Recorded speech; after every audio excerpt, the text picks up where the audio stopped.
أعوذ بالله من الشيطان الرجيم.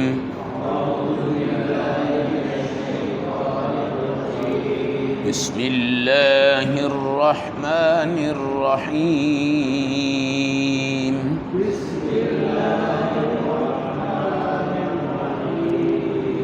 واذكر في الكتاب موسى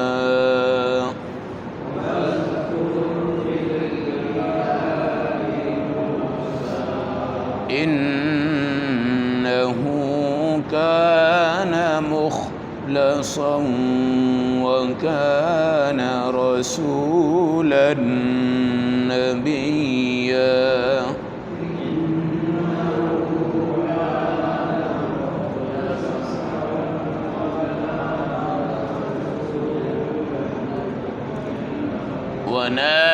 وناديناه من جانب الطور الأيمن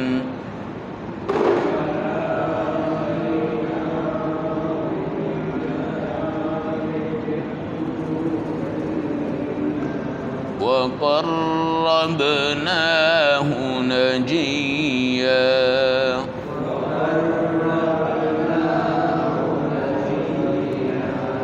ووهبنا له من رحمتنا أخاه هارون نبيا.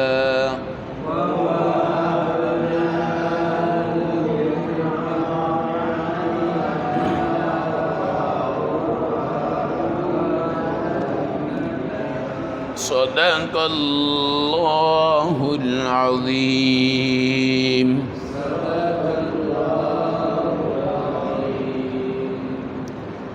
تلاوت کردہ آیات مبارکہ کا ترجمہ. وَاذْكُرْ فِي الْكِتَابِ مُوسیٰ، اے ہمارے محبوب آپ اپنے قرآن میں موسیٰ کا تذکرہ پڑھ کر لوگوں کو سنائیں.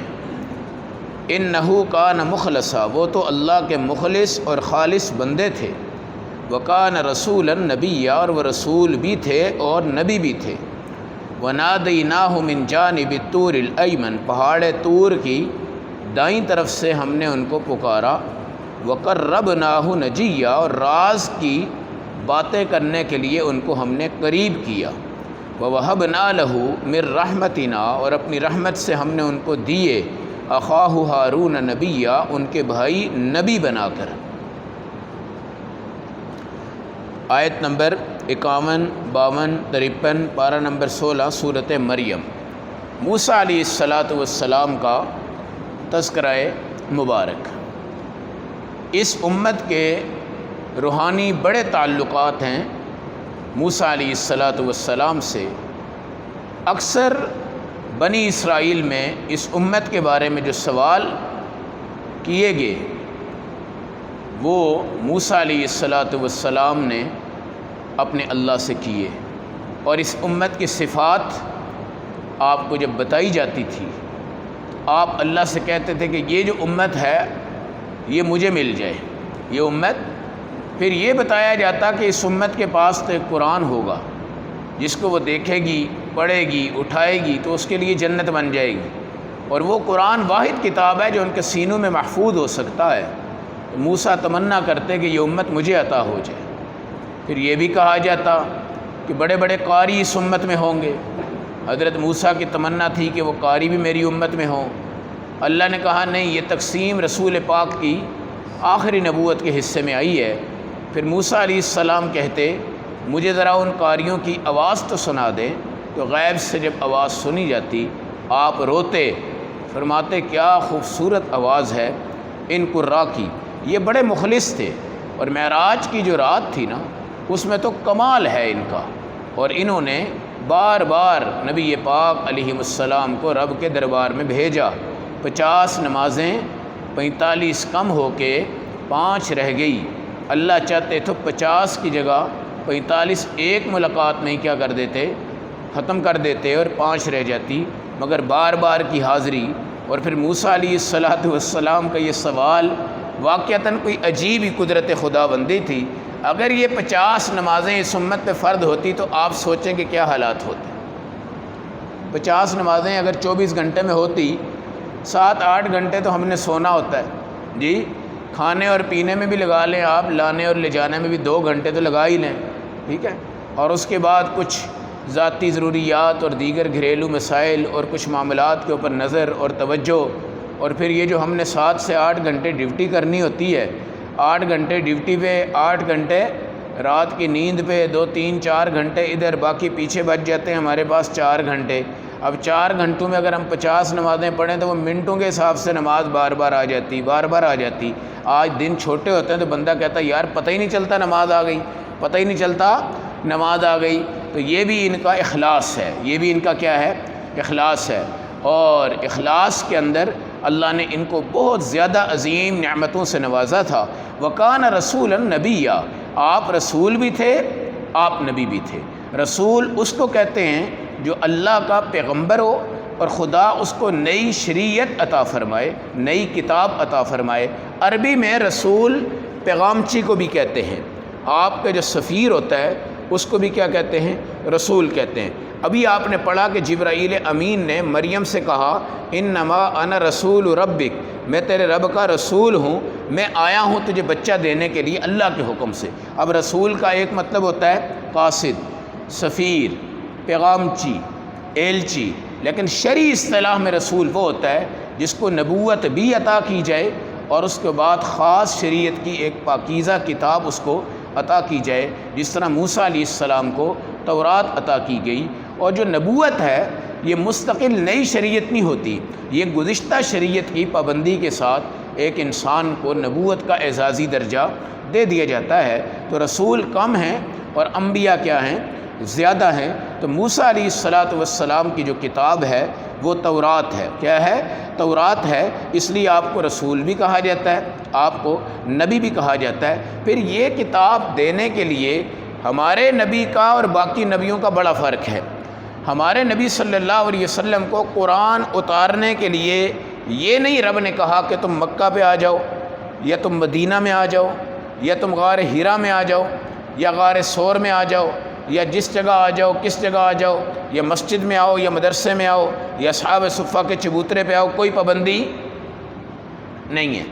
عیسیٰ علیہ السلام کو یہ کہا گیا آپ اپنی عبادت خانے میں آئیں، داؤد علیہ السلام کو بھی کہا گیا آپ اپنی عبادت خانے میں آئیں، موسیٰ علیہ السلام سے بھی کہا گیا آپ پہاڑ طور پہ آئیں، پہاڑ طور پہ آئیں۔ اور یہ پہاڑ طور وہی پہاڑ ہے جو اللہ نے بنی اسرائیل پہ جھکایا تھا اور ایسے لگتا تھا یہ ابھی گر جائے گا، اور اللہ نے ڈرایا تھا ان کو کہ انسان بن جاؤ اور زیادہ سوال جواب کر کے اللہ کو اور اس کے رسول کو ناراض نہ کرو۔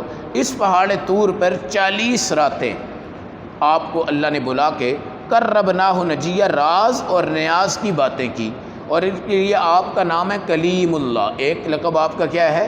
کلیم اللہ۔ آپ نے اللہ سے کیا کیا ہوا ہے؟ براہ راست کلام کیا ہوا ہے۔ چاہا تو یہ تھا کہ اللہ میں تجھے دیکھنا چاہتا ہوں، لیکن اللہ نے کہا کہ یہ تجھے برداشت نہیں ہو سکتا۔ ایک پہاڑ پہ اللہ کی تجلی جب پڑی تو یہ اس کو دیکھ کر بے ہوش ہو گئے تھے، اور پھر اللہ نے ان کو اٹھایا، حالانکہ بڑے جلالی پیغمبر تھے، بڑے طاقتور پیغمبر تھے، ملک الموت کو بھی انہوں نے تھپڑ مارا تھا۔ بڑے عجیب ان کے واقعات ہیں ماشاءاللہ، بہادری کے بھی اور مجاہدے کے بھی، لیکن ساتھ اخلاص بھی ہے، ساتھ اخلاص بھی ہے، للہیت بھی ہے۔ ہر ذات کے لیے، ہر نسل کے لیے، ہر امت کے لیے موسیٰ علیہ السلام مخلص ہیں۔ اس لیے قرآن میں جا بجا آپ پیغمبروں میں زیادہ کثرت کے ساتھ جس پیغمبر کا بار بار ذکر پڑھیں گے وہ موسیٰ علیہ السلام ہوں گے، اور قرآن نے کئی جگہوں پر ان کے واقعات کا کیا کیا ہے؟ تذکرہ فرمایا ہے۔ پھر جب پہاڑ طور پر آپ گئے ہیں تو آپ کا دور چونکہ جادو ٹونے کا تھا، اور آپ کے دور میں شرک بہت زیادہ تھا، اور آپ کے دور میں دشمنیاں بہت زیادہ تھیں، اور جو امت ٹھیک ہو گئی ان کو گمراہ کرنے والے بڑے بڑے نجومی اور پنڈت لوگ رہا کرتے تھے۔ اس لیے قرآن کہتا ہے آپ تو آئے پہاڑ طور پہ، ہم نے آپ کا بھائی ہارون بھی نبی بنایا تاکہ آپ کے جانے کے بعد وہ آپ کی مدد کر لے، مگر موسیٰ تو موسیٰ ہیں، ہارون تو ہارون ہیں۔ ہارون کے اندر وہ بہادری اور وہ طاقت نہیں تھی جو کس میں تھی؟ موسیٰ علیہ السلام پہ یہی وجہ ہے کہ ہارون علیہ السلام جب رہے پیچھے تو وہ سامری نے بچڑے کو خدا بنا دیا. کیا بنا دیا؟ سامری نے بچڑے کو خدا بنا دیا. اور موسیٰ علیہ السلام جب آئے تو وہ بڑی شدت میں تھے اور انہوں نے ہارون علیہ السلام کی داڑھی کو بھی پکڑا، کھینچا کہ یہ تم نے کیا کیا ہے، پیچھے سے شرک کروا دیا. آپ نے فرمایا لا تأخذ بلحیتی ولا برأسی، میری داڑھی کو نہ کھینچنا، میرے سر کو بھی نہ کھینچنا. ظاہر ہے داڑھی اللہ کی انبیاء کی سنت ہے، اور سر کے بالوں میں تو آپ کو پتہ ہے کہ جب کھینچتے ہیں اور بڑے زور سے کھینچتے ہیں تو بڑی شدت کی کیا ہوتی ہے، تکلیف ہوتی ہے. اور کبھی کبھی بندہ نبی بھی ہو تو اس کے جذبات بڑھتے ہیں اور شدت بھی آتی ہے اور غصہ بھی آ جاتا ہے. اور خاص طور پہ جب آپ کسی کے زور سے بال کھینچتے ہیں نا سر کے، تو وہ 1 منٹ میں ہی ایسا غصہ آتا ہے کہ وہ کوئی بھی فیصلہ اس وقت کر سکتا ہے. تو اللہ نے آج اس مخلص پیغمبر کا بھی ذکر کیا، اور یہ کہانیاں اللہ کی ہیں جو قرآن جیسی مقدس کتابوں میں مذکور ہیں، اور اپنی قوم کے لیے بہت مخلص تھے. بہت دفعہ قوم نے گناہ کیے لیکن موسیٰ علیہ السلام ان کے لیے دعا کر رہے ہیں. موسیٰ علیہ السلام ان کے لیے رب سے مانگ رہے ہیں. قوم پانی مانگ رہی ہے، وہ دعا کر رہے ہیں. قوم سایہ مانگ رہی ہے، وہ دعا کر رہے ہیں. قوم من سلوہ مانگ رہی ہے، یہ دعا کر رہے ہیں. قوم لہسن مانگ رہی ہے، پیاز مانگ رہی ہے، ککڑیاں مانگ رہی ہے، کچھ بھی مانگ رہی ہے، وہ دعا کر رہے ہیں. قوم سے یہ کہا بھئی ہفتے کے دن مچھلی کا شکار نہیں کرنا، ٹھیک ہے، اور وہ رات کو کرتی جمعے کو، ہفتے کو نکال کے کھا لیتے. وہ کہتے شکار تو ہم نے آج نہیں کیا، شکار تو پہلے سے کیا ہوتا اور ہفتے کو نکال کے کھا لیتے. یہ بھی زیادتی تھی. پھر اللہ سے معافی. پھر جب وہ قتل ہو گیا ایک عمیل نامی آدمی بنی اسرائیل میں، تو اس کے بعد ایک گائے ذبح کرنے کا اللہ نے کیا دیا تھا حکم، وہ بھی آپ تفصیلات پڑھ کر آئے ہیں. اب گائے ہوئے قوم نے رنگ کیسا ہوگا، عمر کیسی ہوگی، یہ ہوگا وہ بھی سوال ہے. ہر جگہ پہ موسیٰ علیہ السلام نے اپنی قوم کے لیے اللہ سے مغفرت مانگی ہے، اور بڑی شفقت کے ساتھ آپ نے اپنی قوم کو چلایا ہے. پھر بھی اللہ نے آپ کو ید بیضا، ہاتھوں کی روشنی، اور آپ کا جو عصا ہے اس کا سانپ بننا، اور پھر سارے جادوگروں کو نگل جانا. اپنے ملک کے دفاع کے لیے بھی آپ نے بڑی بڑی دعائیں فرمائی، اور بنی اسرائیل بڑی ہلاکت والی قوم تھی، ہمہ وقت آپ نے ان کے لیے کیا کی ہیں، دعا فرمائی ہیں. مخلص بندہ جو ہوتا ہے نا، اس کا رنگ مرنے کے بعد بھی ہوتا ہے، اس کا رنگ زندگی میں ہوتا ہے، اور اس سے پہلے اس کا رنگ اس کی نسلوں پہ آتا ہے. اور یہ نسلوں سے پتہ چل رہا ہوتا ہے کہ اس کے باپ کیسے تھے، دادا کیسے تھے، بھائی اس کے پردادا کیسے تھے. آج ہمارے پاکستان میں ایک عظیم شخصیت، ایٹمی سیاستدان ڈاکٹر عبدالقدیر خان 85 سال کی عمر میں اللہ کو پیارے ہو گئے. قوم نے بہت زیادہ ان سے محبتیں فرمائی، بہت زیادہ عقیدتیں فرمائی. بہت مخلص آدمی، محب وطن، مٹی کے ایک ایک ذرے سے پیار کرنے والا، پاکستان کی جغرافیائی سطح کو چاروں سمت سے محفوظ کرنے والا. یہاں کے مرد ہوں، یہاں کی عورتیں ہوں، یہاں کے بچے ہوں، یہاں کے بڑے ہوں، رات کو دروازہ بند کر کے پرسکون طریقے سے سوتے ہیں، اور رات کے اندھیروں میں بازاروں میں چلتے ہیں. ان کو الحمدللہ یہ ڈر نہیں ہے کہ کوئی دشمن ملک رات کو ہمارے اوپر اٹیک کر دے گا. پاکستان کے بننے کے بعد یہ ڈر ہمارے اوپر منڈلا رہے تھے، اور اللہ نے اس مرد کلندر کو کہاں سے اٹھایا، کہاں پہنچایا. ملک کی خدمت میں اس شخص نے کسی بھی قسم کی سیاست سے بالا ہو کر اللہ رب العزت کے اس دینی نظام والے ملک کو بچایا. پاکستان میں قائد اعظم اور ہمارے اکثر جید علماء کرام پاکستان بنانے میں اہم کردار ادا کر گئے ہیں، اور پاکستان بچانے کے اندر ہر اعتبار سے ڈاکٹر عبدالقدیر خان کا ہاتھ بہت بڑا ہے. اس کی بہترین محبت ہے، بہت بڑی شفقت ہے. اس میں کوئی پارٹی، کوئی سیاسی جماعت، کوئی وزیر، کوئی مشیر، اس سے کسی کی کوئی بحث نہیں، کوئی غرض نہیں. یہ محب وطن اللہ کو جو پیارا ہوا، اور اس کے ساتھ بہت سی آزمائشیں آئی، گھر میں نظر بند ہوئے، کہاں پوری دنیا کو ہلانے والے، پوری دنیا میں ہلچل مچانے والے، پوری دنیا میں انقلاب برپا کرنے والے. جب یہ ایٹم بم بنا تھا تو فلسطین کے بچوں نے مٹھائیاں کھائی تھی اور مٹھائیاں بانٹی تھی، اور یہ کہا تھا کہ پاکستان ایٹمی قوت ہے. الحمدللہ اب ہمارے پاس اسلامی بم ہے. جو بھی دیکھنا چاہتا ہے پاکستان کو دیکھے۔ سعودیہ بھی یہی کہتا تھا، بڑے بڑے اسلامک ملک یہ کہتے تھے، مگر اس کے پیچھے اس شخص کا بہت بڑا کردار تھا، بہت بڑا ہاتھ تھا۔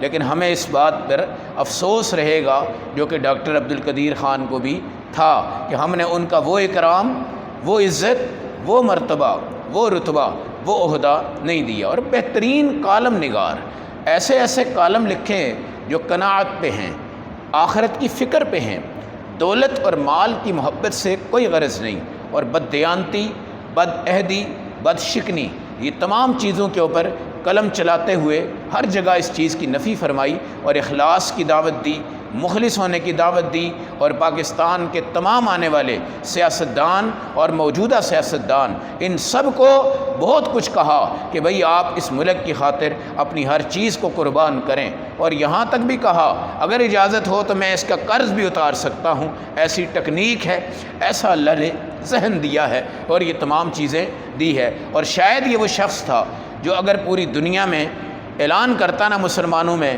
کہ جی ہمارے پاس پیسہ جمع کر دیں، ہم اپنا قرضہ اتار دیتے ہیں، سب لوگ اس کے اوپر اعتماد کر دیتے اور اس کو پیسہ دے دیتے، ایسے آدمی۔ تو میرے بھائی اخلاص ہے، اور اخلاص انشاءاللہ پوری زندگی رہے گا ان کا یاد، اور ہمیشہ ان کی یہ خدمتیں، پاکستان کی دینی قوتیں، دنیاوی قوتیں، سیاسی قوتیں، عوامی قوتیں، کاروباری قوتیں، ہمارا غریب اور ہمارا فقیر، ہمارا گراؤنڈ میں رہنے والا، گھروں میں رہنے والا، کوٹھیوں میں رہنے والا، ارب پتی کھرب پتی بندہ آج پرسکون ہے۔ اللہ نے پاکستان کو کلمہ بھی دیا اور ایٹمی قوت اللہ نے عطا فرمائی ہے، اور یہ پاکستان کا سر فخر سے بلند کیا۔ اللہ نے اس کا ذریعہ کس کو بنایا تھا؟ ڈاکٹر عبدالقدیر خان کو۔ ہم تمام حضرات بھی 3 بار سورۃ الاخلاص پڑھیں گے، 1 بار سورۃ الفاتحہ پڑھیں گے، اور دوسرے ہمارے آج بھائی عبدالرزاق صاحب ہیں ماشاءاللہ، ان کا انتہائی